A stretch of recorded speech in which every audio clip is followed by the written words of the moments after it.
bila kupoteza muda, nataka tupige makofi vizuri sana. Piga makofi tunapomkaribisha mtumishi wa Mungu Pastor Carlos. Piga makofi mazuri sana. Sioni kama haya makofi yanatosha. Karibisha rafiki yangu. Ongeza makofi kwa Bwana Yesu. Unaweza ukampa makofi mazuri kuliko hayo. Haleluya. Karibu ukae katika uwepo wa Mungu, mtumishi wa Mungu. Bwana Yesu asifiwe. Bwana Yesu apewe sifa. Mungu ni mwema. Tunakalishwa kama watumishi ili tukasimame katika utumishi wetu. Bwana Yesu asifiwe. Bwana Yesu apewe sifa. Asiye tayari kusikiliza, hakuna atakaye msikiliza. Bwana Yesu asifiwe sana. Mungu atusaidie katika siku hizi 3 ambazo tuko hapa.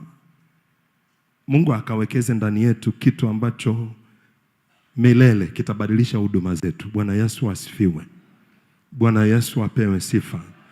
Hebu tusaidie tuwekee Mhubiri sura ya 10 mstari wa 8, alafu tutaenda mstari wa 15.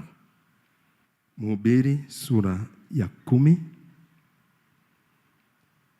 mstari wa 8, alafu tutaruka kwenda mstari wa 15.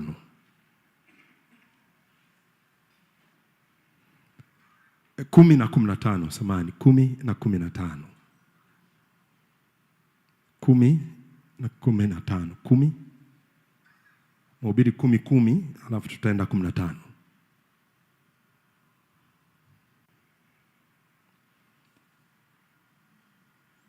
Tuanze mstari wa 10, alafu ndo tutakuja huko. Anasema iwapo chuma hakipati. Kiingereza anasema iwapo shoka halikati. Anasema wala mtu hakinoi. Bwana Yesu asifiwe. Ndipo hana budi kutumia nguvu zaidi. Ishara kwamba kuna kitu natakiwa kujua na sikijui ni matokeo ninayozalisha. Matokeo ninayozalisha. Shoka ninalo, chuma ninayo, huduma ninayo, lakini ni butu kwa sababu haijanolewa. Bwana Yesu asifiwe sana. Anasema walakini ni bora kutumia hekima na kufanikiwa. Hekima ni uwezo wa kutumia maarifa ulionayo ili kuzalisha matokeo. Kama hakuna matokeo, shida sio shetani. Shida kuna kitu sijui. Nikikijua na nikikifanya, lazima matokeo yatazaliwa. Yakobo anasema aliyepungukiwa na hekima na aombe hekima kwa Mungu, awapae wote bila kukemea, naye atapewa.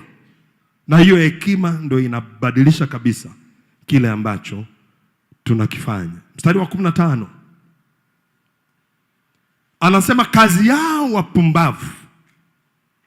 Na mpumbavu sio tusi. Pumbavu ni mtu asiyejua anapaswa kufanya nini katika mazingira alionayo. Kila mazingira yana hekima yake. Bwana Yesu asifiwe sana. Bwana Yesu apewe sifa. Anasema kazi yao wapumbavu wachosha kila mmoja. Kwa nini? Anasema maana hajui hata njia ya kuingia mjini. Hiyo njia ni hekima. Yaani kuna kitu ambacho Mungu akitusaidia katika utumishi tulionao, itaondoa kujitahidi, itaondoa kazi ya kuchosha, itaondoa kazi ngumu. Luka sura ile ya 5, Petro alifanya kazi ya kuchosha usiku kucha, lakini Yesu akaja akampa maelekezo. Tweka hata kilindini, shusha nyavu, Bwana Yesu asifiwe sana. Akamaliza hiyo hali ya kuchosha. Sema, Mungu nisaidie utumishi wangu usiwe wa kuchosha. Bwana Yesu asifiwe sana. Kinachohitajika tu ni hekima sahihi. Hekima sahihi. Mithali sura ya 24 mstari wa 13 anasema, mwanangu ule asali kwa kuwa ni njema, na sega la asali lililo tamu ulionjapo. Anasema ndipo utakapoiona hekima. Na ukishaiona hekima, mstari wa 14 anasema itafuata thawabu. Thawabu lazima ifuate mahali ambapo hekima imetangulia. Kwa hiyo watumishi wa Mungu, Mungu atusaidie tutafute hekima sahihi kwa ajili ya kila hatua ambayo tunaipiga katika huduma. Bwana Yesu asifiwe sana. Bwana Yesu apewe sifa. Sura ile ya 24 nafikiri mstari wa 5 anasema mtu mwenye hekima ana nguvu. Mtu mwenye hekima ana nguvu. Mwenye maarifa huongeza uwezo. Tumekuja kutiwa nguvu. Tumekuja kuongezewa uwezo. Tunaporudi kwenye huduma tunazozifanya hazitakuwa vile zilivyo. Kuna vitu vitatuitikia vilikuwa havituitikii. Kuna milango itafunguka ilikuwa haifunguki. Kuna watu watakuja walikuwa hawaji. Kuna penyo tutapata tulikuwa hatuzipati, kwa sababu tumekutana na hekima. Bwana Yesu asifiwe sana. Bwana Yesu apewe sifa. Haleluya. Mungu atusaidie tupate hekima ambaye ametukusanya na kutukalisha ili tuweze kuipata. Bwana Yesu asifiwe sana. Na ninaiona huduma yako ikibadilika. Hakuna huduma haiwezi kubadilika, na ya kwako inabadilika pia. Hakuna huduma haiwezi kunyanyuka, na ya kwako inanyanyuka pia. Hakuna huduma haiwezi kupenya, na ya kwako itapenya pia. Unahitaji tukupata hekima ya saa. Ufanye nini saa hii ili mambo ya kufungukie? Ezekiel alikuwa akitafuta mlango, alikuwa hauoni. Malaika wa Mungu akaja, na kweli kulikuwa hamna mlango, ukiangalia ni ukuta tu. Akamwelekeza pa kuchimba. Alipochimba akakuta mlango. Alipouona mlango akafungua akatoka. Utaonyeshwa mahali penye mlango. Utachimba na utauona na utatoka, na huduma yako haitabaki kama ilivyokuwa. Huduma yako haitabaki kama ilivyokuwa. Bwana Yesu asifiwe sana.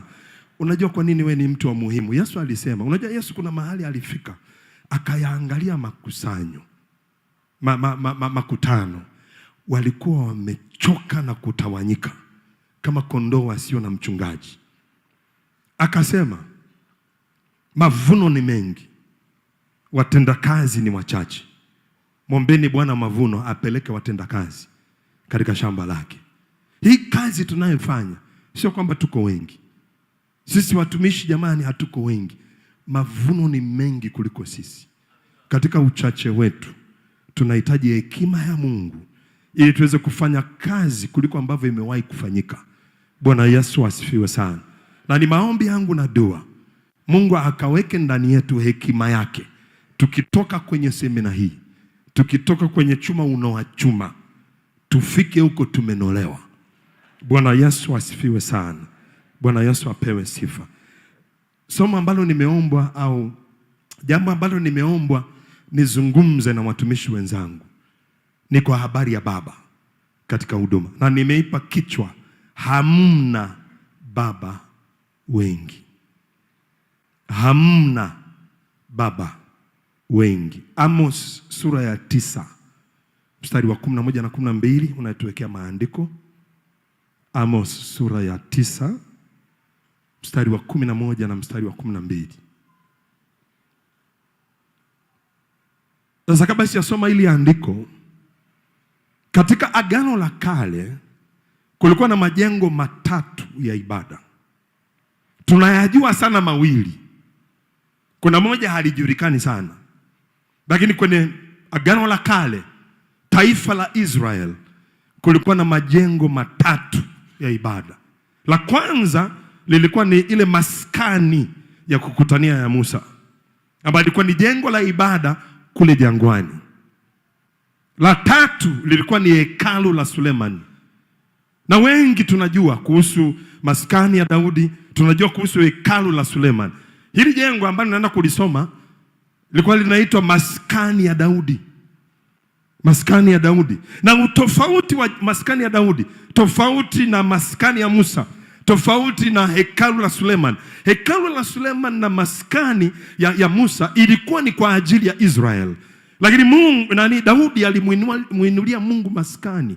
Simple tu.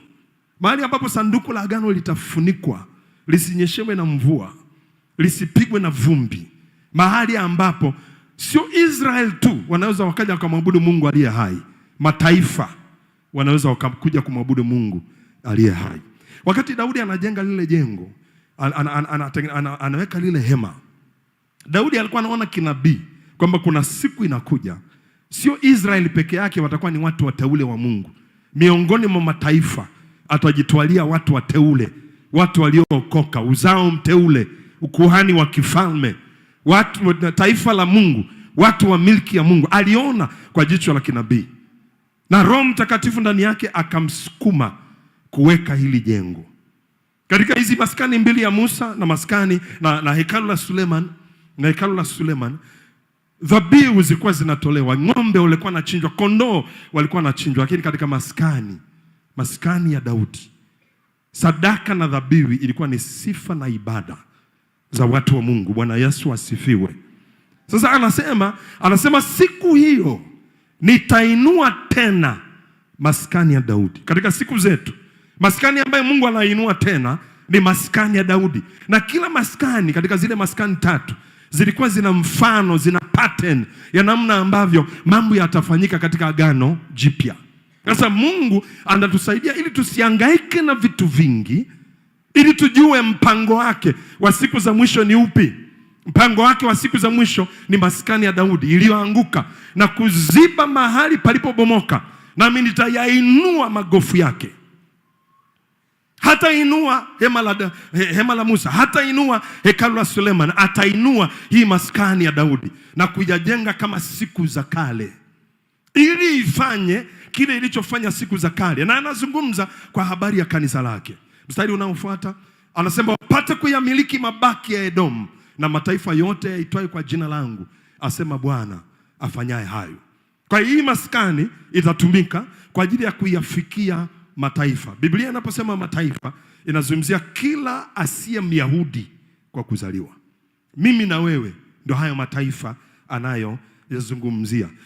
Mtume Yakobo alirudia haya maneno kwenye kitabu kile cha Matendo ya Mitume sura ile ya 15. Matendo ya Mitume sura ile ya 15.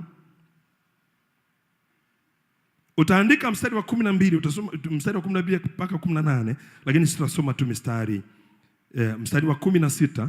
Na haya maneno aliyazungumza Yakobo baada ya mitume Petro kuja kuelezea jinsi ambavyo Mungu alizungumza naye aende na injili kwenye nyumba ya Kornelio.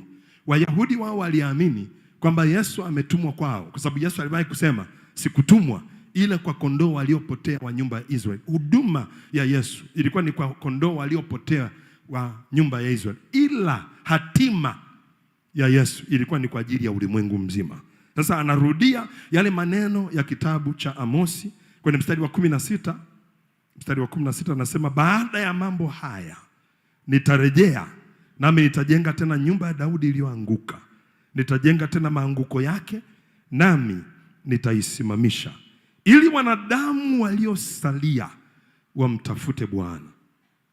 Kitakachosukuma mataifa wamtafute Bwana ni wakati kanisa litakapokuwa limechukua picha ya maskani ya Daudi. Na ndio tunataka tuweke msingi kabla hatujaingia kwenye somo letu. Kuna kitu kimoja cha pekee sana kilikuwepo kwenye maskani ya Daudi. Hicho kitu cha pekee kilichokuwepo kwenye maskani ya Daudi ndicho ambacho nataka tukakizungumze katika hizi siku mbili ambazo tutakuwa nazo kwa pamoja. Lakini lengo la Mungu ni ili wanadamu waliosalia wamtafute Bwana, na mataifa yote ambayo jina langu limetajwa kwao. Kwa hiyo hii ni maskani ya siku ya mavuno. Mungu akitusaidia hapa, kanisa litaona mavuno kwa kiwango ambacho halijawahi kuona mavuno ya namna hiyo. Na wewe u sehemu ya watendakazi watakaoleta haya mavuno ya ajabu ya Mungu katika nyumba yake. Bwana Yesu asifiwe. Bwana Yesu apewe sifa. Kulikuwa na kitu gani cha kipekee katika maskani ya Daudi? Mambo ya Nyakati wa Kwanza sura 25. Mtu wa maandiko tunaomba awe mwepesi. Kuanzia mstari wa kwanza, tutasoma haraka mstari wa kwanza mpaka ule mstari wa 6. Mambo ya Nyakati wa Kwanza 25 mstari wa kwanza mpaka mstari wa 6. Kumbuka katika yale majengo matatu anarudisha hili hapa. Anasema tena Daudi na maakida wa jeshi wakatenga kwa utumishi baadhi ya wana. Wakatenga kwa nini jamani? Utumishi. Nani walitengwa kwa ajili ya utumishi? Baadhi ya wana. Tukitaka utumishi ambao umetengwa, ambao umetofautishwa, unaoacha alama, lazima tukubali kuwa wana. Lazima tukubali kuwa wana. Na ndio kitu ambacho kimepungua sana katika zama zetu, hasa katika nchi yetu ya Tanzania. Mimi ni mtu ambaye napenda kufuatilia mahali ambapo kazi ya Mungu inasogea. Napenda kufuatilia. Nimefuatilia kanisa la Afrika ya Magharibi. Nini kinawapa impact walionayo? Wamedaka hii kitu ya wana na baba. Maskani ya Daudi, wanaotumika ndani ya maskani ya hiyo Daudi, maskani ya Daudi ni wana wanatengwa kwa ajili ya huo utumishi. Baadhi ya wana wa Asafu na wa Hemani na wa Yeduthuni. Hapa mwanzoni hata hujui majina ya hao wana. Unaanza kwanza kujua majina ya baba zao. Kabla jina lako halijajulikana, jina la baba yako ni nani? Nani baba yako? Na kama ambavyo kwa jinsi ya roho ya mwili baba yako hajawahi kubadilika, haiwezekani kwa jinsi ya roho baba yako kila siku akawa anabadilika. Bwana Yesu asifiwe sana. Wanatajwa mababa hapa: Asafu, Hemani, Yeduthuni. Haleluya. Anasema watakao tabiri kwa vinubi na vinanda na matoazi. Hii ndio hesabu ya wafanyakazi sawasawa na utumishi wao. Wanaotabiri ni wana. Haizungumzi habari ya baba kutabiri. Hata roho anapomwagwa katika siku za mwisho, wanaotabiri ni wana na binti, sio mababa. Bwana Yesu asifiwe sana. Wanaoona maono ni vijana, sio wababa. Wababa wanaota ndoto. Bwana Yesu asifiwe sana. Bwana Yesu apewe sifa. Kinachochelewesha kazi ya Mungu kwenye nchi yetu, hatujawatambua na kuwaheshimu wababa. Bwana Yesu asifiwe sana. Yesu akasema kwamba tunapoacha kutambua wababa, tunalitangua. Kwenye Kiswahili anasema kutangua neno la Mungu. Kwenye Kiingereza anasema tunalifanya neno la Mungu lisiwe na nguvu.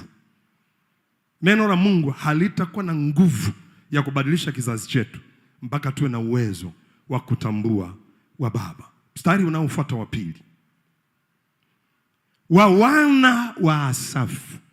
Anarudia hiki kitu. Yaani hakuna mtumishi anaibuka tu, we ni mwana wa nani? Bwana Yesu asifiwe sana. Kila mtumishi ambaye anatuhudumia katika juma hili ni mwana wa. Bwana Yesu asifiwe sana. Bwana Yesu apewe sifa. Biblia iko wazi, anasema nyumba na urithi mtu anapewa na babaye. Bwana Yesu asifiwe sana. Sio nyumba ya kimwili tu, sio urithi wa kimwili tu, nyumba ya kiroho, urithi wa kiroho tunaupata toka kwa baba zetu. Bwana Yesu asifiwe. Na baba hatupi hela, baba anatoa tamko linaloachilia hela. Haleluya, haleluya. Bwana Yesu asifiwe sana. Baba yako ni nani? Anasema wa wana wa Asafu. Ndio sasa tunaanza kuwaona majina: Zakuri, Yusufu. Hutajulikana mpaka baba yako ajulikane. Baba yako ni nani? Bwana Yesu asifiwe sana. Yakobo kama baba aliwaambia wanaye, "Njooni, jikusanyeni wana wa Yakobo, niwaambie yatakayowapata katika siku za mwisho." Hakufanya kitu kingine zaidi ya kuwaambia, na kila alichowaambia ndicho kilichowapata. Kila alichowaambia ndicho kilichowapata. Mtumishi wa Mungu Pastor George alizungumza habari za Ruben. Ruben alipigwa pini na baba. Hata ilipofika wakati wa Musa kutabiri juu ya makabila ya Israel, alishindwa kutangua neno la baba. Hakuna mtumishi anaweza katangua neno la baba. Bwana Yesu asifiwe sana. Bwana Yesu apewe sifa. Yakobo aliingia kinyume cha utaratibu kwa baba yake, akatamkiwa baraka kinyume cha utaratibu. Akasema, ndugu yako amekuja, amenidanganya, nikambariki. Akasema, na atabarikiwa. Baba yako anakutamkia nini? Baba yako anakutamkia nini? Kila anachotamka ndicho kinachokuwa. Bwana Yesu asifiwe sana. Wana wa Asafu, Zakuri na Yusufu na Nethania na Asharela, wana wa Asafu walioamriwa na Asafu. This is the problem. Tukianza kumtumikia Mungu, hatutaki kuamriwa. Kama una mtu ambaye anaweza kukwambia hiyo acha, anaweza kukwambia hii fanya, huna baba. Na kama huna baba, huna kivuli. Utapigwa na jua, utapigwa na vumbi. Bwana Yesu asifiwe sana. Bwana Yesu apewe sifa. Anasema hawa wana wa Asafu hawakutabiri kwa uvuvio wa roho, walitabiri kwa amri ya baba yao. Walitabiri kwa amri ya baba yao. Hii kitu tunayo kwenye nchi yetu, kila mmoja ana roho ya Mungu. Kila mmoja. Hasa sisi wa Pentecost, kila mmoja ana roho ya Mungu. Kila mmoja ana roho ya Mungu, lakini sio kila mmoja ana neema hiyo. Neema sio sawa. Bwana Yesu asifiwe. Bwana Yesu apewe sifa. Siku moja nikamsikia kijana mmoja katika msisimuko wa upako ambao ulishuka juu yake, akasema tu bora kuliko baba zetu. Nikamwambia no, huwezi kuwa bora kuliko baba yako. Unaweza ukawa bora kwa sababu ya baba yako, ila huwezi kuwa bora kuliko baba yako. Bwana Yesu asifiwe sana. Siwezi kuwa bora kuliko kiuno kilichonitoa. Niko bora kwa sababu ya kiuno kile ambacho nilitoka. Bwana Yesu asifiwe sana. Alisema na Israel kwenye kitabu cha Isaya. Fikiri ni Isaya sura ya 51. Akasema kwamba ukumbukeni mwamba mliotolewa kwa kuchongwa na shimo mlilotolewa kwa kuchimbuliwa. Inawezekana uko juu, lakini msisahau kuna shimo ulitoka. Bwana Yesu asifiwe sana. Wa baba yangu nani? Na naposema baba si kazi kwenye jinsi. Anaweza baba akawa ni mama, anaweza baba akawa ni baba, lakini ni mtu ambaye Mungu amemtumia kuzaa kitu katika maisha yako. Sema nasikia. Bwana Yesu asifiwe sana. Anazungumza kwenye mstari anasema wana wa Asafu, Zakuri, Yusufu, Nethania, Asharela, wana wa Asafu walioamriwa na Asafu, aliyetabiri kwa amri ya mfalme. Huyo baba mwenyewe, baba yao, yeye vile vile alikuwa anatabiri kwa amri ya mfalme. Kwa hiyo kuna mfalme Yesu, kuna baba wa kiroho, baba wa imani, baba wa huduma, alafu kuna wana. Hakuna cha zaidi ya hapo. Hebu nisaidie kumwambia jirani yako, hakuna cha zaidi ya hapo. Mfalme wa wafalme Yesu, mwenye kanisa lake. Ndani ya kanisa lake ameweka, kuna baba amewaweka, alafu chini yao wana. Inaishia hapo. Mstari wa 3. Wa Yeduthuni, wana wa Yeduthuni. Yeduthuni ni baba, ana wanae Gedalia na Seri na Yeshaya na Yashabia, Matithia na Shimei, watu 6 walioamriwa na baba yao. Hii ndio oda. Kama hakuna mtu anaweza kazungumza na maisha yangu, hakuna maisha anaweza nikazungumza nayo nikayagusa. Bwana Yesu asifiwe sana. Bwana Yesu apewe sifa. Baba yako sio lazima awe mkamilifu. Baba yako anahitaji tu kuwa baba. Baba sio mtu. Baba ni nafasi kwenye ulimwengu wa roho. Baba ni kiti kwenye ulimwengu wa roho. Baba ni cheo katika ulimwengu wa roho. Baba ni neema katika ulimwengu wa roho. Matamshi ya baba yanabadilisha kabisa maisha yako na huduma yako. Tumesikia ushuhuda wa mtumishi wa Mungu Pastor George. Lakini hapo kuna Mwarabu akaambia nunua amri. Ile amri kwa sababu ni ya baba iliingia kwenye ulimwengu wa roho na kuwezesha ile neno liwezekane. Kiwanja kimenunuliwa, akijanunuliwa. Bwana Yesu asifiwe sana. Labda hapo pagumu unapopitia unahitaji tukumuita baba aje atamke tu neno. Bwana Yesu asifiwe sana. Analitamka katika ulevi, analitamka katika akili timamu, analitamka toka ofisi ya baba. Bwana Yesu asifiwe sana. Bwana Yesu apewe sifa. Haleluya.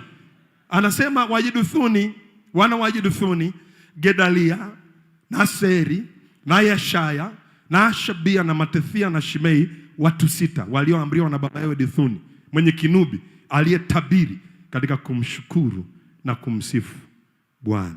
Mstari unaofuata. Wahemani, baba mwingine huyu. Wana wa Hemani anawataja hapo. Hebu turuke mstari wa 5. Hao wote ndio wana wa Hemani, mwonaji wa mfalme kwa maneno ya Mungu ili kuinua pembe. Naye Mungu akampa Hemani wana 14 na binti 3. Mstari wa 6. Hao wote waliamriwa na baba yao. Kwa Asafu waliamriwa na baba yao. Kwa Yeduthuni waliamriwa na baba yao. Kwa Hemani waliamriwa na baba yao. Nani anakuamuru wewe? Mgeukie jirani yako mwambie, nani anakuamuru wewe?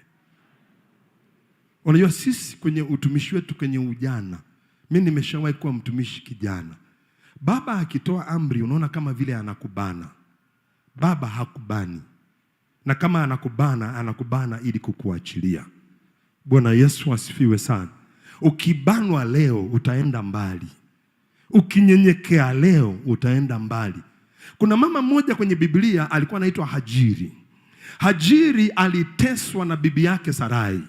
Hajiri akakimbia kwa sababu bibi yake Sarai alikuwa ni mkali, alikuwa anamtesa. Malaika akakutana naye jangwani. Akamwambia Hajiri, umetoka wapi na unaenda wapi? Aliweza kusema anakotoka, hakuweza kusema anapoenda. Na kitu kingine, Hajiri alikuwa ni mjamzito. Hajiri alikuwa amebeba kitu kikubwa ndani, lakini alikuwa amekimbia mahali pa kufunikwa. Bwana Yesu asifiwe sana. Malaika akamwambia, rudi unyenyekee kwa bibi yako. Baba anapokuwa mkali, baba anapokuwa ni mgumu, baba anapokuwa anazungumza maneno ambayo yananirarua moyo, kitakachonifanya niendelee kukaa pale ni unyenyekevu. Ni unyenyekevu. Ni unyenyekevu. Manto zinatembea kupitia kwenye njia hiyo. Baba kwenda mwana, azipiti njia nyingine. Bwana Yesu asifiwe sana. Na alikuwa amebeba kitu. Kile kitu alichokibeba hakutakiwa kukizaa bila covering. Akarudi, akanyenyekea, akamzaa mtoto Ishmaeli ambaye ndio baba wa mataifa 12 ya Waarabu. Bwana Yesu asifiwe sana. Bwana Yesu apewe sifa. Anasema hao wote waliamriwa na baba yao waimbe nyumbani mwa Bwana. Baba anakuambia imba wimbo huu. Wewe unasema Roho ameniongoza wimbo huu. Mwambie jirani yako. Bwana Yesu asifiwe sana. Bwana Yesu apewe sifa. Baba anatoa amri hata kama amri haieleweki, kwa sababu baba amesema, tunafanya vile baba amesema. Bwana Yesu asifiwe sana. Nikimsikiliza baba leo, kesho nitasikilizwa. Alisema akida yule wa sura ya 8 ya kitabu cha Mathayo. Akasema kwamba sistahili uingie chini ya dari ya nyumba yangu. Sema neno tu na mtumishi wangu atapona. Maana mimi mwenyewe ni mtu niliye chini ya mamlaka. Namwambia huyu nenda, anaenda. Huwezi ukasema mtu aende akaenda. Kama wewe mwenyewe hauko chini ya mamlaka, na mamlaka ya kuwa chini yake ni kuwa chini ya mamlaka ya Baba ambao Mungu amewainua katika nchi yetu, amewainua katika mji wetu, amewainua katika sehemu ambayo tunafanya huduma. Bwana Yesu asifiwe sana. Bwana Yesu apewe sifa. Haleluya. Anaendelea kuzungumza, wakiwa na matoazi na vinanda na vinubi kwa utumishi wa nyumba ya Mungu, Asafu, Yeduthuni na Hamani, wakiwa wanaamriwa na mfalme. Ona hiyo oda iliyokuwepo kwenye maskani ya Daudi. Kulikuwa na mfalme Daudi, kulikuwa na wababa Asaf, Hemani, Yeduthuni, afu kulikuwa na wana wao. Ni oda hiyo hiyo inatakiwa kwenye kanisa. Mfalme Yesu, wababa wa imani, wa huduma, wa kiroho, afu chini yao wana. Ukiangalia kwenye kitabu kile cha Warumi sura ya 8, yani uumbaji wote unaugua ukisubiri kudhihirishwa kwa wana. Sasa mwana hawezi kudhihirishwa kama hana baba. Kazi ya baba ni kumdhihirisha mwana. Bwana Yesu asifiwe sana. Mungu alikuwa amegombana na Musa. Alimwambia huingii nchi ya ahadi. Mungu alimuinua mtu mwingine wa kuingiza watu nchi ya ahadi. Lakini Mungu alimwambia Musa, moja, mtie moyo huyu. Sababu Musa ni baba, Yoshua ni mwana, mtie moyo. Jambo la pili alimwambia huyu mtu ana roho ndani yake. Sio Roho Mtakatifu, roho ya utumishi, roho ya utii, roho ya kujishusha. Afu akamwambia, nataka nichukue sehemu ya heshima iliyo juu yako, niiweke juu yake. Weka mikono juu ya huyu mtu. Biblia inasema kwamba inazungumza kwamba Yoshua mwana wa Nuni alikuwa amejaa roho ya hekima, sio kwa sababu alisoma sana, lakini kuna baba aliweka mikono juu yake, akatamka juu yake, na ndio maana akawa na ile hekima, akajua cha kufanya. Inawezekana upenyo unaofuata unahitaji tu baba aweke mkono juu yako, atamke maneno atakayotamka. Bwana Yesu asifiwe sana. Utajua namna ya kutoka. Ninamwona mtu akipenya hapa katika jina la Yesu. Ninaona mtu akitengeneza kwenye eneo la mahusiano na baba yake, na anapotengeneza malango yanaanza kumfungukia, penyo zinaanza kumjia, mambo ambayo alikuwa hawezi kufanya akiyafanya katika jina la Yesu aliye hai. Bwana Yesu asifiwe sana. Kwa hiyo tumeona maskani inayorudi, maskani ya Daudi, maskani yenye utaratibu, yenye oda. Bwana Yesu asifiwe sana. Yenye oda ya mfalme, baba, wana. Kanisa la siku za mwisho ambalo linamiliki mabaki yasiyo yao litakuwa kanisa ambalo limepangwa hivyo. Ndani ya kanisa tunamtambua mwenye kanisa Yesu Kristo, tunawatambua wababa, lakini sisi wana tunapenya kwa sababu ya kujua jinsi ya kuenenda na baba zetu. Wakorintho wa kwanza sasa sura ile ya 4. Wakorintho wa kwanza 4 mstari wa 14 na mstari wa 15. Wakorintho wa kwanza sura ya 4 14 15. Anasema, siyaandiki hayo ili kuwatahayarisha, ili kuaibisha, ili kuwafanya mjisikie vibaya. Sio sababu kwa nini nayaandika. Watu wa Mungu wa thamani, tunayasikia ili sio tujisikie vibaya, sio tutwezwe, ili tuone ni wapi tunaweza tukafanya vizuri zaidi, wapi tunaweza tukafanya vizuri zaidi, wapi tumekosea. Nilikuwa namsikiliza Bishop Oyedepo siku moja, akasema ukipotea njia kijijini haikugharimu chochote kuuliza, na wakikwambia umepotea, uliza njia sahihi ni ipi. Ukishajua njia sahihi ni ipi, rudi nenda kapite njia iliyo sahihi. Mahali tulipokosea katika kanisa la Mungu katika nchi ya Tanzania, hatujawatambua wababa. Kwa hiyo wababa kuna kitu wamebeba, wataondoka nacho. Elia hakuondoka na alichobeba kwa sababu alikuwa na mwana anaitwa Elisha, ila Elisha aliondoka na alichobeba kwa sababu hawakuwepo wana chini yake. Sio kwamba hakuna uwezo wa kuwa na wana, hakuna mtu aliyokuwa tayari kutii chini yake. Kitu alichobeba Elia kilitakiwa kubebwa na watu 151. Wale manabii 150 ambao walikuwa kwenye chuo chake, na huyo Elisha ambaye alikuwa hata hajasoma. Hebu sema hata hajasoma. Bwana Yesu asifiwe sana. Lakini wale walipofunzwa na baba yao jinsi ya kuona, jinsi ya kutabiri, wakajiona sawa na baba yao. Mimi siko sawa na baba yangu, siwezi nikawa sawa naye, sitakaa niwe sawa naye.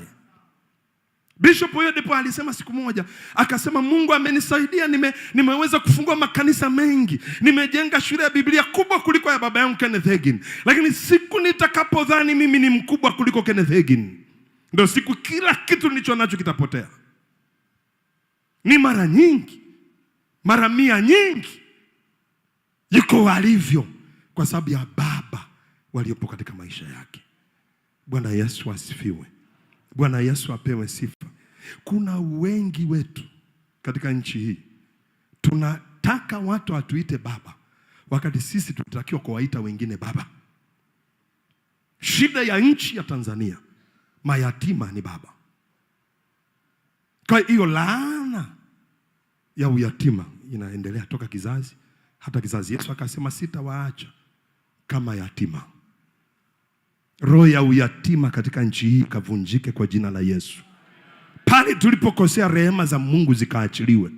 Hatujachelewa Tanzania kuifanya sawa. Tunatubu na kunyenyekea mbele zako Mungu, tusaidie tuifanye sawa. Kwa hiyo Paulo hawaandikiwa Korinto ili kuwatahayarisha, bali kuwaonya kama watoto ni wapendao. Hakuwa anazungumza na vitoto vya Sunday school, alikuwa anazungumza na watu wazima, lakini alikuwa anawaita watoto ni wapendao, kwa sababu Paulo alikuwa baba. Mstari unaofuata, kwa kuwa ijapokuwa mna walimu 10,000. Moja ya balaa ya nchi yetu kumfanya mwalimu kuwa baba.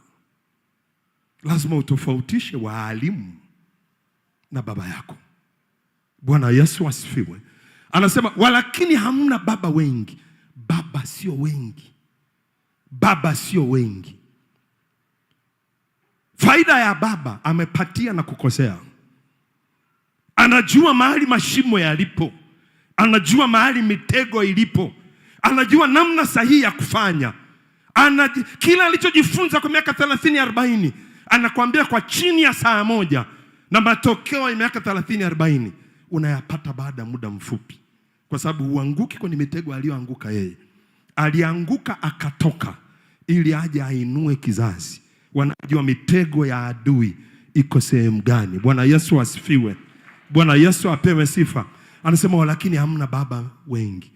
Paulo alikuwa na ujasiri, anasema maana mimi ndimi niliyewazaa katika Kristo Yesu kwa njia ya Injili. Kwa hakuhubiri tu Injili, aliwazaa vile walivyo kupitia Injili. Kwa Paulo Injili ilikuwa mbegu, sperma, ya kuzaa kitu cha Mungu ndani ya watoto wake. Bwana Yesu asifiwe sana. Bwana Yesu apewe sifa. Wako watu ambao wanaweza kusimama juu ya maisha yetu kama baba. Anaposema hatuna baba wengi, unaweza ukawa una baba kadhaa. Huyu ni baba wa huduma, huyu ni baba aliyekusaidia kupenya eneo hili, Lakini kitu kimoja kiko sawa kwa baba wote. Wana tamko la mamlaka ya kubadilisha hali yako. Wana tamko la mamlaka ya kubadilisha hali ulionayo. Mungu tusaidie tuwatambue wa baba. Na mtu hatokei tu kwa baba. Mwanzo 17. Watu wa maandiko, Mwanzo 17:4-5. Mungu kuna watu amewafanya kuwa baba. Kuna watu Mungu amewafanya kuwa baba. Usishindane na baba yako. Bwana Yesu asifiwe. Bwana Yesu apewe sifa. Yaani hata kama unafikiri amekosea, nyamaza.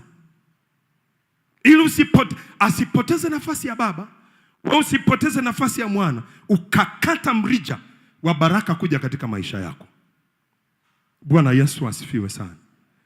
Nuhu alikuwa na wana 3, Shem, Ham, Jafet. Nuhu alikuwa amepata neema mbele za Mungu. Nuhu alijenga safina Mungu aliokoa uzao ambao utaendeleza uumbaji baada ya gharika.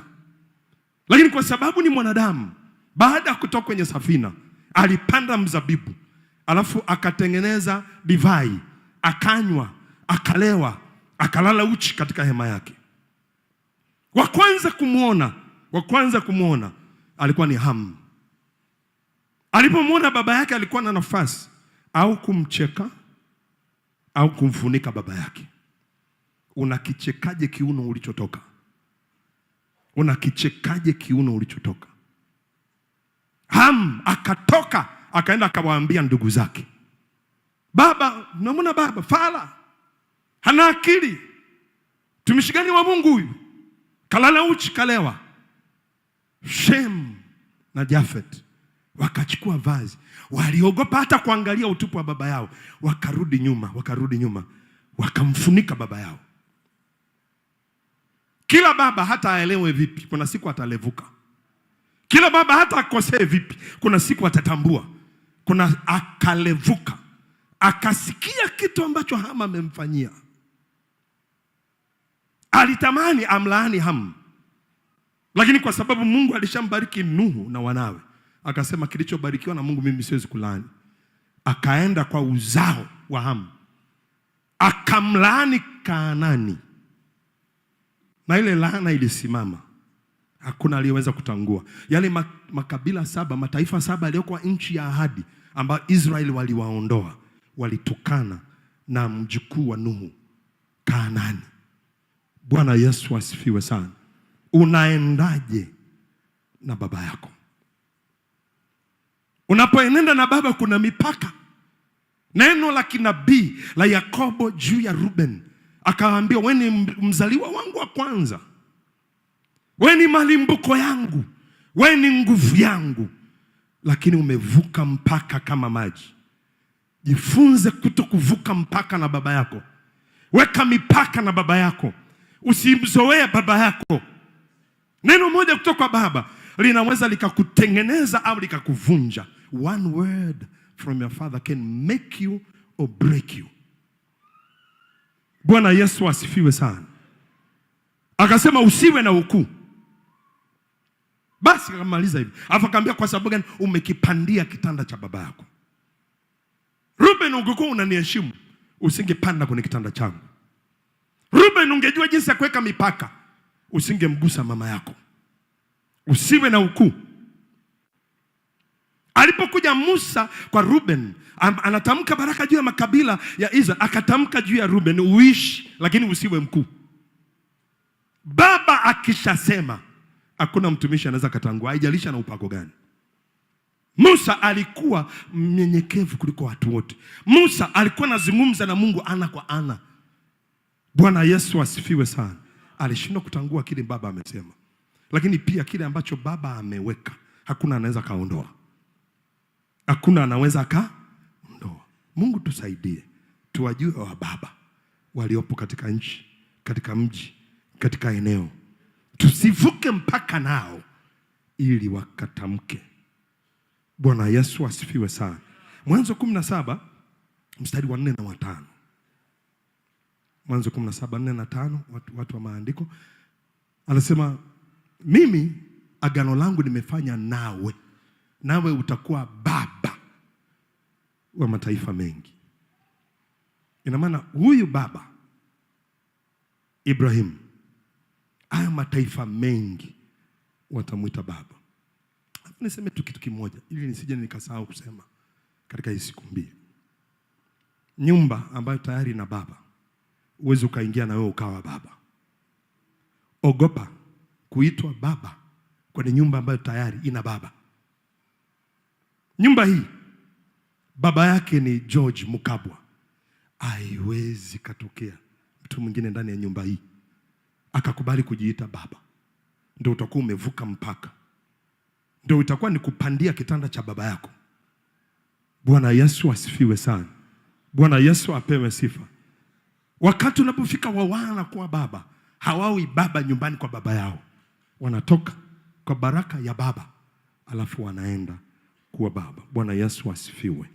Alafu anasema mstari wa 5, angalia. wala jina lako utaitwa tena Abrahamu, lakini jina lako litakuwa Ibrahimu, kwani nimekuweka uwe baba wa mataifa mengi. Kwenye tafsiri ya habari njema na tafsiri ya neno anasema nimekufanya, I have made you a father of many nations. Tukajue jinsi ya kutembea na baba zetu, ili kesho na sisi tukawe baba. Bwana Yesu asifiwe sana. Bwana Yesu apewe sifa. Hata Yusufu alipopeleka ujumbe kurudi kwa baba yake Yakobo, akasema kamwambieni baba yangu kwamba Mungu amenifanya kwa baba kwa Farao. Bwana Yesu asifiwe sana. Ubaba hujiiti, ubaba unafanywa. Bwana Yesu asifiwe sana. Na sio kila mtu anaweza kawa baba. Ndio maana hatuna baba wengi. Bwana Yesu asifiwe sana. Kuna ile andiko kwenye kitabu kile cha Mathayo 28 nataka tulizungumzie, kwa sababu ili andiko linatumika kukatisha watu tamaa kwamba hakuna baba katika kanisa la Mungu. 23 Mathayo mstari wa 9. Hebu twende hapo. Mathayo 23 na mstari wa 9. Hivi natakiwa kumaliza saa ngapi Pastor George? Kwa sababu mimi nasahau huwa nimeanza saa ngapi. Naam? Amen. Bwana Yesu asifiwe sana. Bwana Yesu apewe sifa. Mathayo 23:9, wala msimuite mtu baba duniani, maana baba yenu ni mmoja aliye wa mbinguni. Hasemi kwamba hakuna baba, ila wewe usijiibukie tu ukasema fulani ni baba yangu. Mimi siwezi kuibuka sasa nikaenda kasema Kikwete ni baba yangu. Hajanizaa. Baba yako kakuzaa. Huyo unayemwita baba amezaa nini ndani yako? Kwa hiyo wewe mwenyewe usijichukulie nafasi kwenda kumwita mtu baba. Ila baba wapo. Hebu mwambie jirani yako baba wapo. Ambao una uhuru, yeyote yule ana uhuru wa kumwita baba ni wa mbinguni. Bwana Yesu asifiwe sana. Lakini humu duniani pia kuna baba. Angalia kwenye kitabu cha Efeso 3:14-15. Efeso 3:14-15. Efeso 3:14-15. Kwa hiyo Paulo anasema nampigia baba magoti, akimaanisha baba wa mbinguni. Anasema ambaye kwa jina lake ubaba wote wa mbinguni. Sasa hazungumzi mbinguni mahali alipo Mungu, ni neno lingine ambalo linatumika mara nyingi kwenye Biblia kuzungumzia ulimwengu wa roho. Bwana Yesu asifiwe sana. Ambaye ubaba wote wa mbinguni na wa duniani unaitwa. Kwa mtu ukishamwona ni baba, awe ni baba amekuzaa kibiolojia, kakuzaa kiimani, amekuzaa kihuduma, amekuzaa kwa jinsi ya roho, ule ubaba ameupata kwa baba wa mianga. Na ndio maana ukikorofishana naye umeharibu. Umeharibu mpaka kwa baba wa mianga. Ndio maana neno lake ni kama Mungu mwenyewe amesema. Ndio maana tamko lake ni kama Mungu amesema. Maana ile ni ofisi. Nisaidie kumkumbusha jirani yako, mwambie ni ofisi, sio mtu. Usichanganye hivi vitu, sio mtu. Ni ofisi ambayo yule mtu kwa saa ile ameikalia. Bwana Yesu asifiwe sana. Kwa kipindi cha miaka 10 katika nchi yetu. Miaka 10 katika nchi yetu. Samia Suluhu Hassan ndo rais. Yeye kama yeye sio rais, kwa sababu hakuwa rais kabla hiyo nafasi. Bwana Yesu asifiwe sana. Ameingia, ameikuta, atatoka ameiacha. Lakini wakati yupo kwenye hiyo nafasi. Hebu sema wakati yuko kwenye hiyo nafasi. Neno lake. Hao baba neno lao. Neno lao. Neno lao. Tuwe makini na neno la baba. Bwana Yesu asifiwe sana. Bwana Yesu apewe sifa. Yesu huyu aliyesema kwamba msimwite mtu yote baba. Kuna sehemu mbili katika wakati wa huduma yake na maisha yake. Japokuwa hawakumwita, lakini alizungumza maneno yaliyoashiria kwamba amesimama kwenye nafasi ya baba. Kitabu cha Mathayo 9:2. Kitabu cha Mathayo 9:2. Mathayo 9:2. Huyu ambaye ni mwana wa Mungu anasema, tazama wakamletea mtu mwenye kupooza amelala kitandani, naye Yesu mwana wa Mungu huyo ambaye Mungu ni baba yake, alipoiona imani yao alimwambia yule mwenye kupooza, jipe moyo mkuu mwanangu, Alisimama. Kuna nafasi hiyo, kuna vitu ambavyo haviwezi kutokea mpaka kuwe na mtu amesimama kwenye hiyo nafasi. Huyu mtu alikuwa amepooza. Huyu mtu alikuwa paralyzed, hajui afanye nini, hajui anabadilishaje huduma. Inawezekana kwenye huduma tumepooza, tunahitaji mtu aliyesimama kwenye nafasi ya Baba. Huyu mtu hakutubu, alitamkiwa rehema, hakutubu yeye. Ni tamko la rehema liliachilia rehema katika maisha yake. Bwana Yesu asifiwe sana. Hamna alichofanya ili arehemiwe. Baba anatamka, hakuna unachofanya ili hicho kitu kitokee. Ni tamko lake linaheshimiwa katika ulimwengu wa roho. Malaika wanaheshimu, mapepo yanaheshimu, Mungu anaheshimu. Haruhusu neno lake lianguke chini. Mbingu zako zinakufungukia, nchi yako inakufungukia, huduma yako inakufungukia, maisha yako yanakufungukia. Kuwa makini unavyoenda na Baba. Kuwa makini unavyoenda na Baba. Bwana Yesu asifiwe sana. Sema, jipe moyo mkuu mwanangu, umesamehewa dhambi zako. Hakumsamehe kama Mwokozi, alimsamehe kama Baba. Alitamka badala ya Baba, ambaye kupitia yeye ubaba wote wa mbinguni na duniani unapata jina lake. Alisimama, alikaa kwenye nafasi ya Baba wa mbinguni, mwamuzi wa ulimwengu wote, ili kutoa hili tamko. Lakini sehemu nyingine kwenye kitabu cha Yohana sura ya 21 mstari wa 4 na 5. Bwana Yesu asifiwe. Watu wa Mungu, Bwana Yesu asifiwe. Haleluya. Na najua wakati tunaposikia haya maneno tunaona kuna pale nahitaji kwenda kutengeneza. Nenda katengeneze. Kuwa mjanja kama Yakobo. Mwambie jirani yako, kuwa mjanja kama Yakobo. Mama alikuwa anajua hatima ni ya mtoto mdogo. Utamaduni unasema hatima ni ya mtoto mkubwa. Wakati ulipofika wa Isaka kuachilia baraka, hakuachilia tu. Alimwita akamwambia Esau, njoo, nenda kawinde.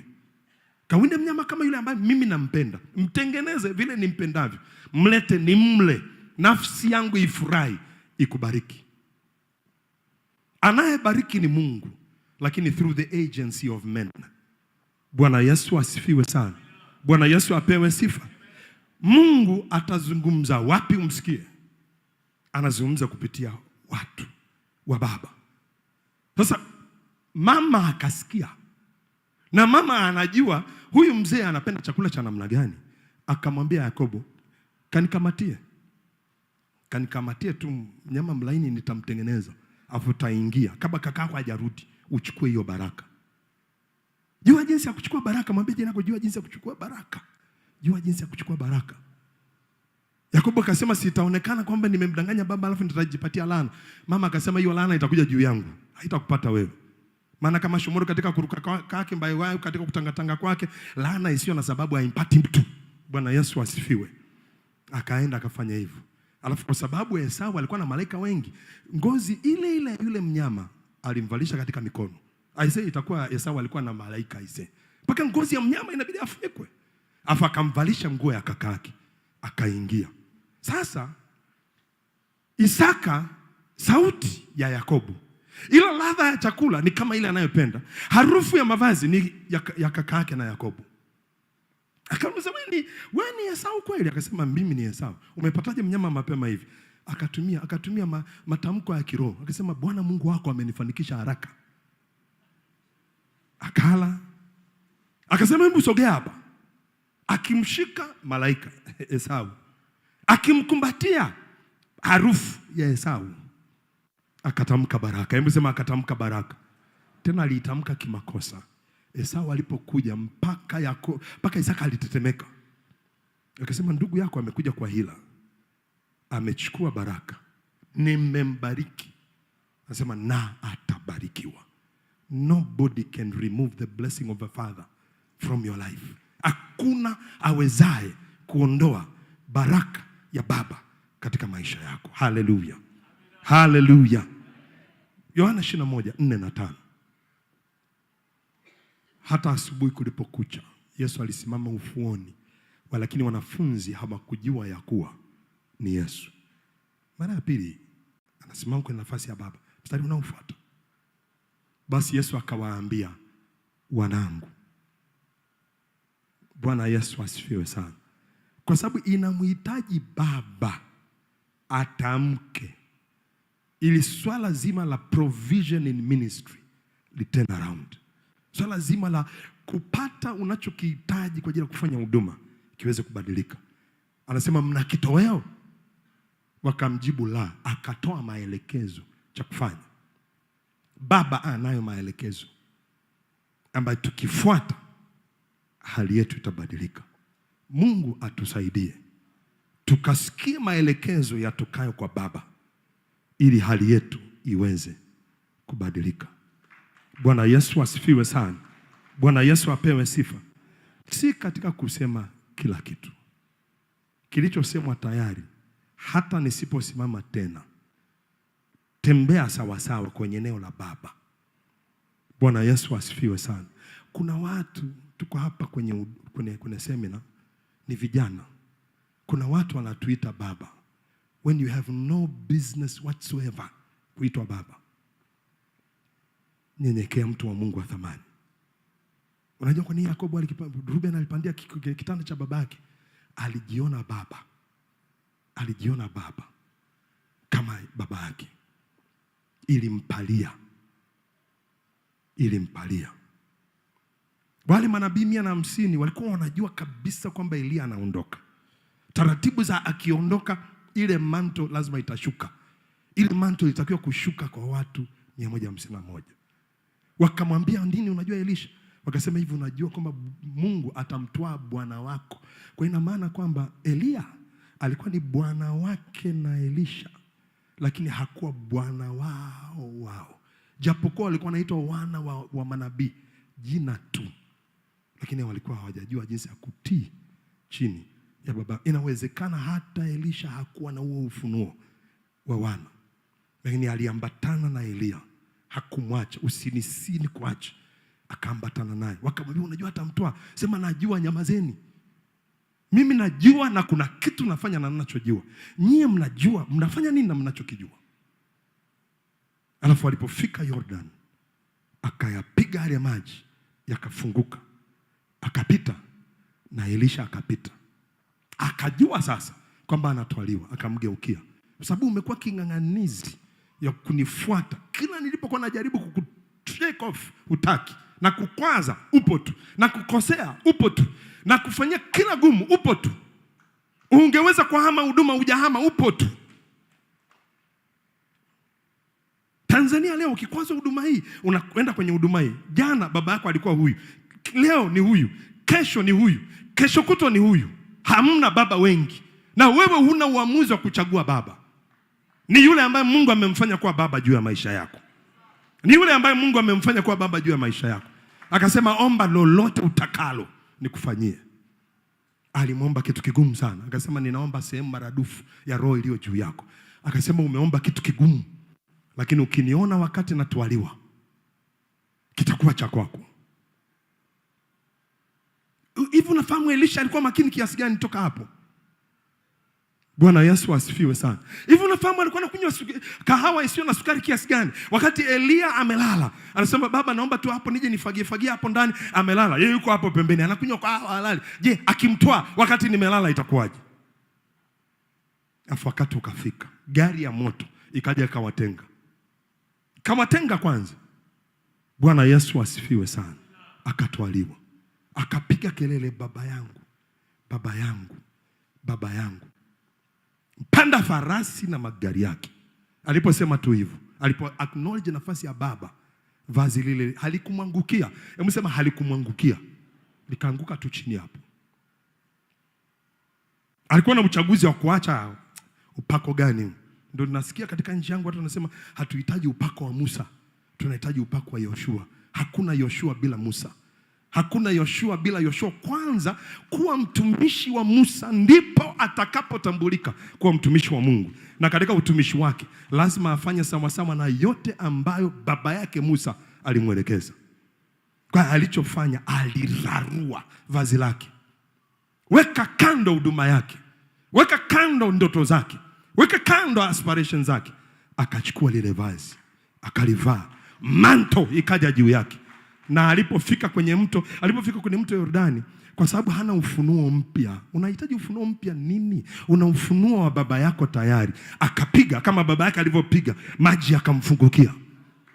Akapita, watu wakaona roho ya Eliya iko juu ya Elisha. Wale peers wake, wale wana wa manabii wote wakamuinamia. Kitakacho kutofautisha, kitakacho kudistinguish, kitakacho kunyanyua toka katikati ya wenzako, mfahamu baba yako. Wao wanamdharau, usikubali dharau yao. Nimalize na ushuhuda huu. Na baba kadhaa ambao wamehusika katika mimi kufika hapa nilipo. Nisingeokoka kama sio huduma ya Apostle Vernon Fernandez. Yule ni baba kwangu. Nisingeingia, nisingebatizwa, nisingejazwa Roho Mtakatifu, nisingeanza kutembea kwenye karama za Roho Mtakatifu bila baba yangu Apostle Maboya. Huduma ya walimu haiwezi kasemekana hapa bila ya baba yangu Christopher Mwakasege. Huwezi kuzungumzia imani kabisa katika maisha ya mtu huyu bila kumzungumzia baba yangu kwa njia ya vitabu, Bishop David Oyedepo. Bwana Yesu asifiwe. Siku moja niko mahali wanazungumza kinyume na baba yangu. Hapo niliinuka. Sikusema kitu, nikaondoka. Nilikuwa katika nchi ya Botswana na baba yangu, wakamtengenezea figisu. Nikasema hii sio kweli, haiko hivi. Baba yangu aliondoka analia. Akasema nakuacha hapa Carlos, malizie hii kazi. Nikabaki kwa mwezi mzima. Lakini alipoondoka alizungumza maneno magumu sana juu ile huduma ambayo tulikuwa tuko ndani yake kule Habaroni. Leo ile huduma haiko. Access to your father, kuwa karibu na baba yako, itakufanya uone wanadamu wake. Funga mdomo kwa habari ya wanadamu wake. Chukua kitu cha Mungu na neema ya Mungu kilicho katika maisha yake. Achana na mambo ya madhaifu yake, ni yeye na Mungu. Mimi ni nani nimhukumu mtumishi wa mwingine? Kwa bwana wake asimama, kwa bwana wake aanguka.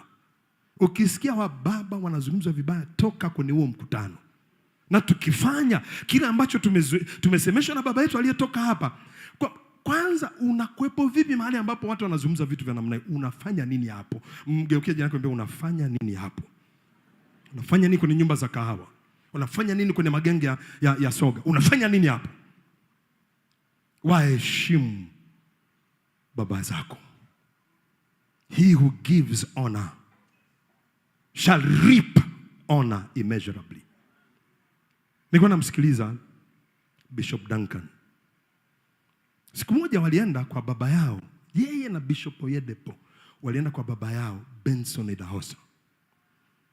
Na kila mmoja wao akawa ameenda na sadaka yake. Bishop ameenda na cheki ya kulipia gharama za Bible school na huduma, mishahara wa wafanyakazi ya huduma ya baba yake kwa mwaka mzima. Anasema Bishop Duncan, mpaka leo sikumbuki maombi ambayo mimi niliombewa na Benson, lakini nakumbuka maombi aliyomwombea Oyedepo. Bwana Yesu asifiwe sana. Matamko ya baba. Matamko ya baba. Matamko ya baba. Bishop Oyedepo anaruka kwenye mbawa za matamko ya baba zake. Matamko ya baba zake. Kuwa makini. Unasema nini juu ya baba zako? Hebu tufurike macho tuombe. Sema na Mungu kama unahitaji kutengeneza. Ni hatari sana. Mahali ambapo Mungu anakutiisha pale anakuweka, afu unazungumza kinyume na. Ni hatari sana. Ni hatari sana. Kama unahitaji kutengeneza, sasa ndio saa ya kutengeneza. Rehema za Mungu zipo. It is never late to be right. Hujachelewa kwa sahihi. Tengeneza eneo hilo. Tengeneza eneo hilo. Baba zetu wamebeba mali na urithi kwa ajili yetu. Baba zetu wamebeba upenyo kwa ajili yetu. Baba zetu wamebeba neema za ajabu kwa ajili yetu. Eliya alikuwa amebeba ndani yake mafuta ya kumua Yezebel, lakini alikuwa anamkimbia Yezebel. Lakini alipompaka Yehu alienda kumua Yezebel. Baba zetu katika nchi hii. Baba zetu katika nchi hii, Mungu atusaidie. Mungu turehemu. Mungu tuhurumie. Mungu tunanyenyekea. Mungu tunashuka chini yako. Pale nilipomtukana baba, pale tulipowasemea vibaya baba zetu, pale tulipowadharau baba zetu, pale tulipowachukulia poa baba zetu, Mungu tunaomba uturehemu. Mungu tunatamani kazi yako katika nchi yetu ikainuke na ikaheshimiwe. Tupe kutengeneza eneo hili la maisha yetu, Bwana. Tupe nafasi nyingine. Tumekosea katika kutokujua kwetu. Tumekosea katika kiburi chetu. Tumekosea katika jeuri yetu. Tumekosea Mungu katika upumbavu wetu. Mungu turehemu. Je, utashika hasira milele kwa ajili ya kanisa lako katika nchi? Mungu rehema. Rehema. Rehema. Rehema. Ukasema ni mara ngapi ulitaka kutufunika na mbawa zako kama kuku wanavyofunika vifaranga, lakini tuliwapiga mawe manabii zako, tuliua mitume wako, tuliwasema vibaya Baba katika nchi yetu. Mungu turehemu. Mungu turehemu. Mungu turehemu. Tutambue neema yako katika maisha yao. Tutambue nafasi walionayo katika maisha yetu na katika nchi yetu. Tutambue kile ambacho umewaamini nacho katika nchi hii. Wakati ardhi ilipokuwa ngumu, walifungua nchi kwa injili ya Kristo. Leo hii Mungu tunafanya kazi kwa urahisi kwa sababu ya kile ambacho baba walifanya. Walifanikiwa kufyeka misitu, hawakujenga barabara, ila sisi tumeweza kujenga barabara kwa sababu tumekuta misitu imefyekwa. Mungu turehemu. Mungu tusamehe. Kama Habakuki alivyoomba, fufua kazi yako katikati ya miaka. Katika ghadhabu kumbuka rehema. Mungu turehemu kanisa lako katika nchi ya Tanzania. Turehemu kanisa lako katika nchi ya Tanzania. Tunatamani breakthrough. Tunatamani mabaki waliosikia injili wakaje nyumbani kwako. Tunatamani msimu wa mavuno katika jina la Yesu aliye hai. Mungu tusaidie. Mungu tuwezeshe katika jina la Yesu aliye hai. Mtu mmoja aseme amen.